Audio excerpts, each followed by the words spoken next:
এখন বাজে ঘড়ির কাঁটায় রাত ৮টা। এখন রাতের খাবার বানাচ্ছি। আজ যখন সকালে বাজারে গেছিলাম তখনই রাতের খাবারে পালং পনির খাবার আবদার হয়েছে, কিন্তু আমি তো কখনো আগে পালং পনির বানাইনি। সে তো পালং শাক আর পনির কিনে হাজির। খেতে যখন চেয়েছে বানাতে তো হবেই, তাই জোর কদমে লেগে পড়লাম বানাতে। পালং শাকটা আমি সিদ্ধ করে একটুখানি ঠান্ডা জলে রেখেছিলাম, যাতে কালারটা ঠিকঠাক থাকে। আর পেস্ট করার সময় একটু লেবু দিয়ে পেস্ট করেছি। আর এখানে পনিরটা ছোট ছোট করে কেটে ভাজিনি, একটু বড় বড় পিস করে ভেজেছি লবণ, হলুদ আর একটু লঙ্কার গুঁড়ো দিয়ে। ভেজে নিয়ে তারপরে ছোট ছোট করে কেটে নিয়েছি।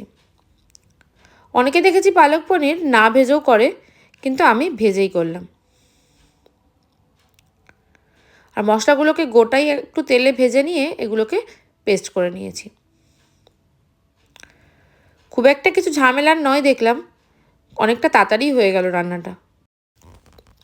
খুব একটা কিন্তু সময় লাগলো না রান্নাটা করতে, ওই সব কিছু গুছিয়ে নিতে যেটুকু সময়। আর লাস্টে নামানোর সময় একটু বাটার দিয়েছি।